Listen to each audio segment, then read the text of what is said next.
Good evening from Bobblehead Homestead. I am Jeff. Today is Monday. It was 65 and gorgeous today. Mostly cloudy, nice little breeze coming through, but it was gorgeous. I have been a busy man since my last video, so I've gotten some footage, I think, each day, and alright, I'll try to get you caught up.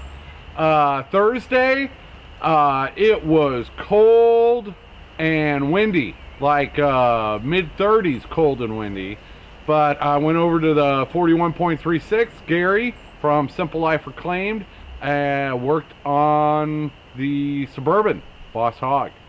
So it was my previous video, you saw him taking the intake manifold out, and there is more to it than just taking the intake manifold out.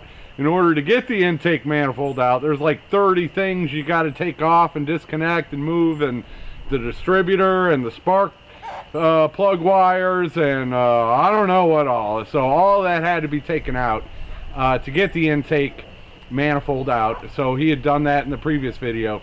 On Thursday, in the freezing cold and wind, did a lot of work on cleaning the intake manifold and the engine. So, and he was very meticulous on that. Just a thorough job. He is, Gary's one brilliant dude. So that happened Thursday, and here's a little bit of footage from Thursday.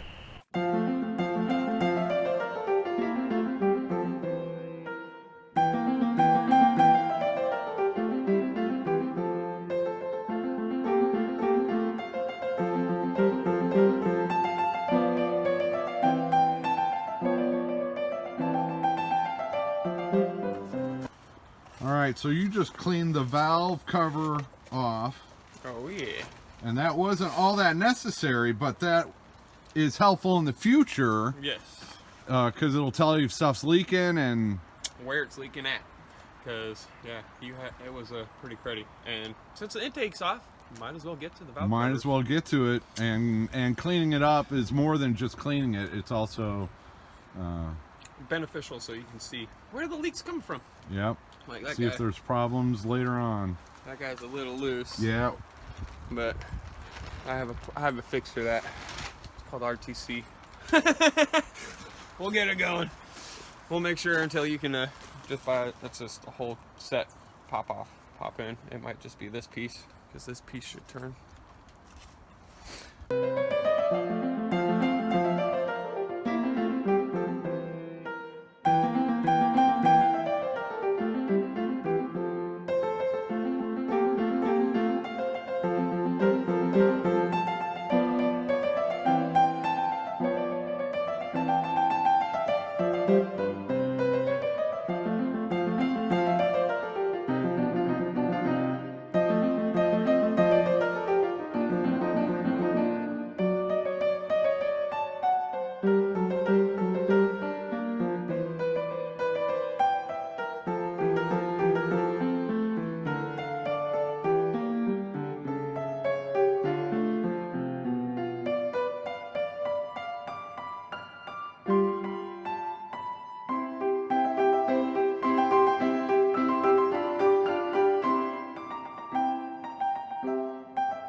So yeah, that was still a lot of work on Thursday, because he is, you know, you're putting a new gasket on there, so he had the wire brush out and the razor blade and scraping everything off to make sure it's a perfect contact with the gasket coming down. All right, so yeah, that was cool Thursday. Thank you again, Gary. Well, I'm meeting up with him later. Friday, I went down to my new place and I met up with Mike at Dogman Homestead, and I met up with Deborah and Brett from Butt Nuggets Homestead. Here's some footage from Friday. Good morning from Bobblehead Homestead. I am Jeff. Today is Friday. It is bright and sunny. It's only like 50 right now. Should be up to about 60. I am headed down to the new place. This is my first time going down there in this little Ford truck, which is a stick shift. And I'm not looking forward to this drive because it'll be a lot of shifting, probably going up and down and over the mountain and through the forest. And all right, I am meeting up with Butt Nuggets, hopefully Dogman Homestead also, and we've got a little project, so I'm taking you along as much as I can. Time to head out. I have not been down here since that ice storm, and it looks like I got a few branches down here and there. Nothing major. Those are the only two I can see right now. Of course, that would have been different if all of that had not been cleared out already. So, all right, this is in the way, so I'm gonna take care of that first thing.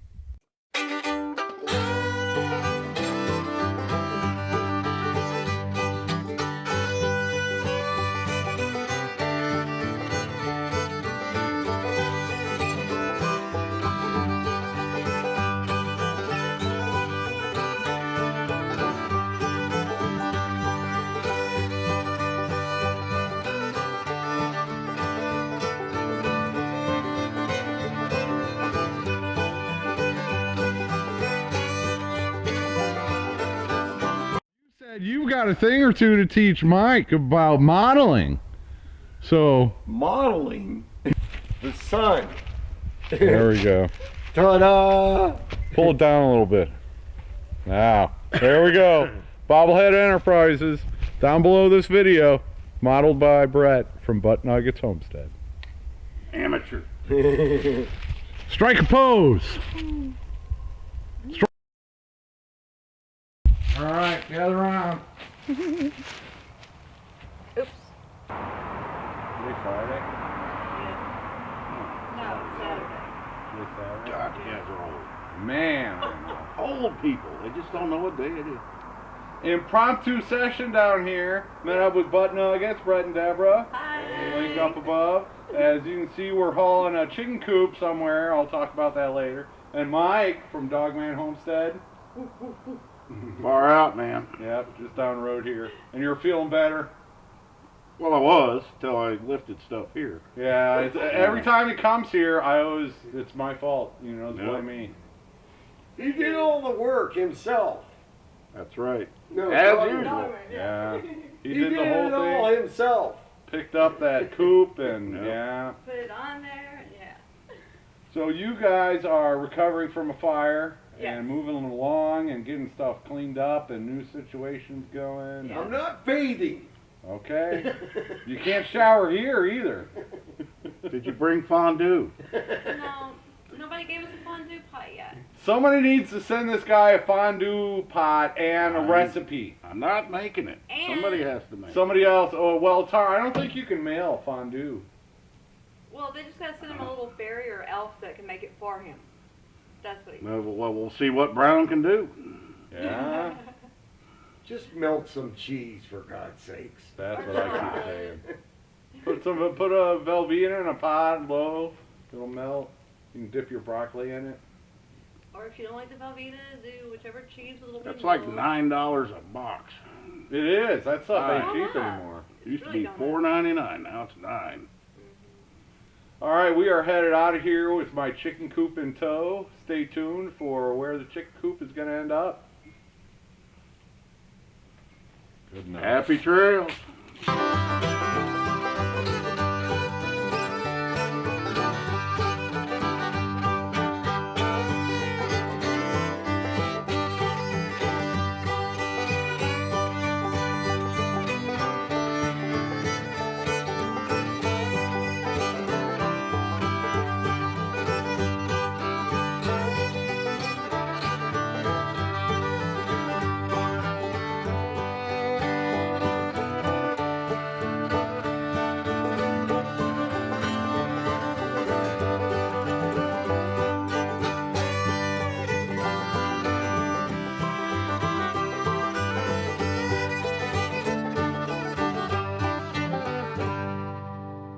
Yep, we loaded up one of the chicken coops that I built down there at the new place, and we brought it back here.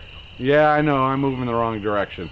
That's a whole long story, but I won't be moving anytime soon. It's hatching season, breeding season. I need to have my chickens sorted out so that I can make income. So yes, big help getting a coop up here. I'll be talking a lot more about that in the future. And then on Friday night, I was lucky enough, I got to go over to Come On Homesteading.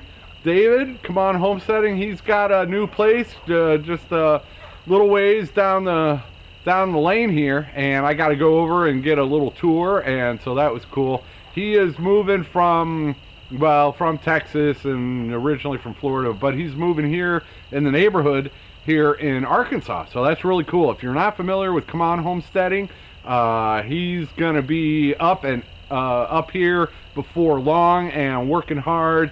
So you'll definitely want to check out his channel and watch the progress. So that was cool. I met the 41.36 over there just for a little while till dark. I had to come home and put the chickens to bed, but he's got a really nice property. It's got an older cabin on it that's useful already right now. And all right, check out David at Come On Homesteading and get up to speed on his move here to Arkansas.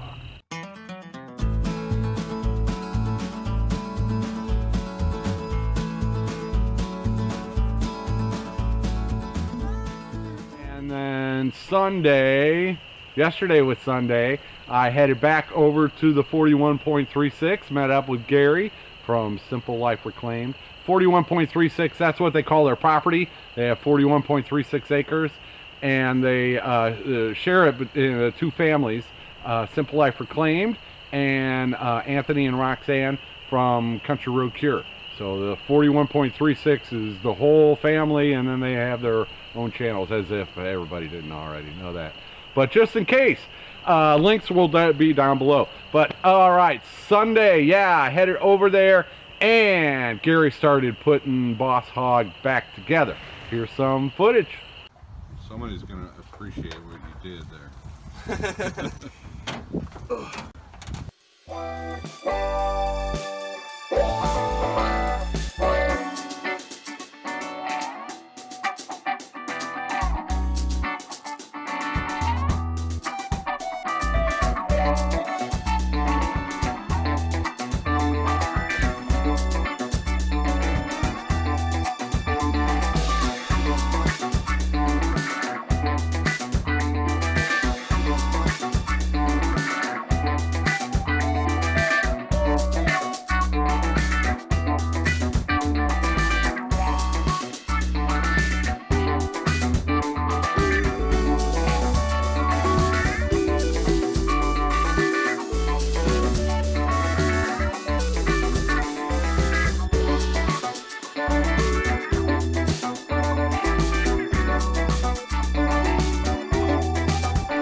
It got late, it was after dark, but Boss Hogg is running again.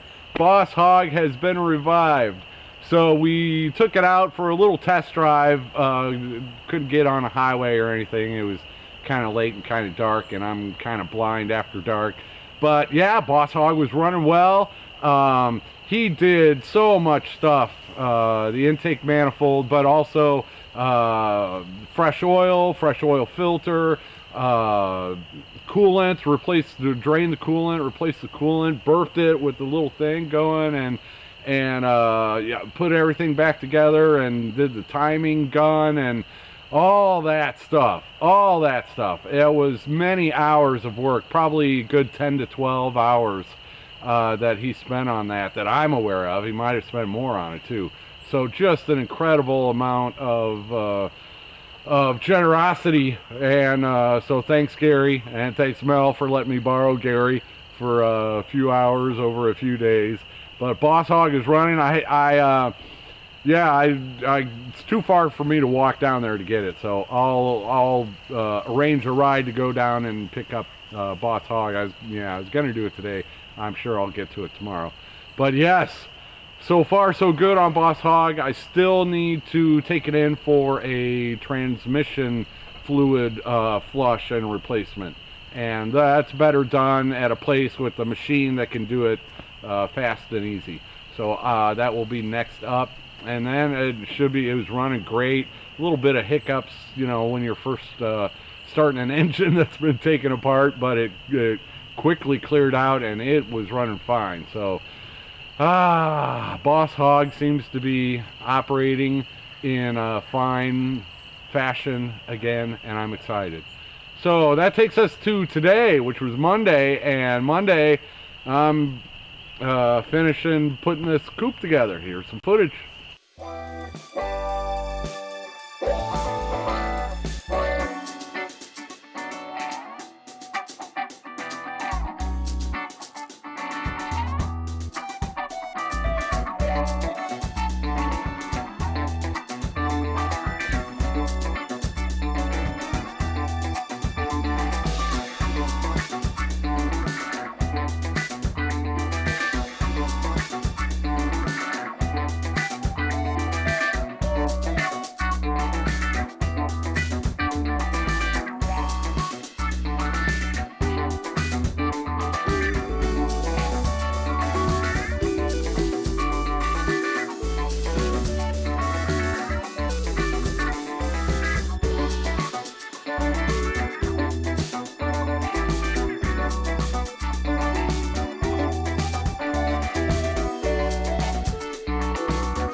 Benjamin got caught again. You were being naughty. So 002, you are now 002, Private Benjamin. All right. Enjoy your new bracelet. Enjoy your new bracelet. Mary Tyler Moore was being a naughty girl too. Yes, you were, Mary. But you're getting some jewelry. You are. Because I've got daughters that look exactly like Private Benjamin and Mary Tyler Moore here. So, yeah, she's getting 001. Mary Tyler Moore is 001. And Private Benjamin is 002. I know. It only takes a second. Mary Tyler Moore. Lay me lots of eggs to hatch this year, okay? We got a deal? Productive day today. So I finished the coop. I had to put the door on. I had to put the tarp on. I put the roosting bars in there, and I put the nest boxes in there. The only thing I have left to do is the latch, which I have down at the new place. I didn't have a latch here. But yeah, just need the latch, and then I got to put fence around it, and then we'll be ready for a new flock to go in there. I'm not buying any more birds or anything. Why I needed this coop here right now is for number 2's offspring, her kids and her grandkids. I would like to create their own flock so I can start breeding them and carry on number 2's line. Yeah, I want some of number 2's great grandkids.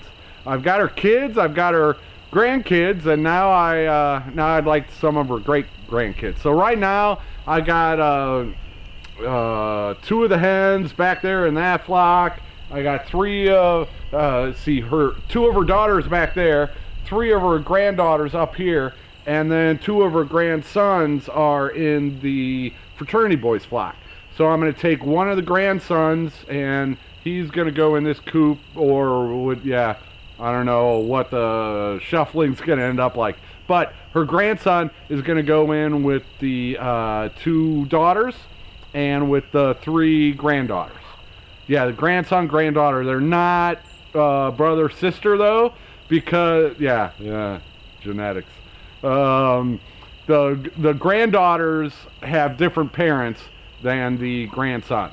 So I'm not doing brother to sister. It's more like cousins, which, hey, we're in Arkansas. But yes, I wanted to separate them. And then because they lay blue and light green eggs, I can't really tell their eggs apart from like the whiting true blues and some of my Easter eggers. So now that I can get them out of that flock, I know I can hatch those whiting true blues, for example, and there's not going to be a mix-up where they're going to get a number 2 offspring instead of a whiting true blue. So just because the egg colors are so similar, I wasn't 100% positive. So now I've got, you know, by bringing this up here, I've now got 3 more flocks that I can breed from and hatch eggs from and be 100% certain the combination of rooster and hens that I will be hatching. So I needed to do that now, because now once I get this flock situated with number 2's offspring, I have to wait about a month until I can start hatching those eggs to make sure that number 2's grandson is the father, and that the father isn't one of the roosters that they were with before. So once you shuffle around chickens, you have to wait a month to make sure that father is that rooster is the father of the eggs from that hen, because the previous rooster stuff can stay in there for up to a month. So yeah, I got to do that now so that a month from now I can start hatching number 2's great grandkids and grandkids at the same time. Her great grandkids will also be her grandkids. How does that work? It's chicken genetics. All right, I'll stop talking. Chickens are already ready for bed, so I'm gonna go lock them up for the night, edit a video, hopefully get this out, and thank you so much for watching. Thanks for everything. Thanks again to Gary, just a brilliant guy. He was meticulous and thorough with everything that he did, and that was just, I really appreciate that. Thanks again to Butt Nuggets Brett and Deborah for bringing that coop up here, and Mike at Dogman Homestead for helping us load up the coop on the trailer and tying it down. And thanks to everybody for everything. Take it easy.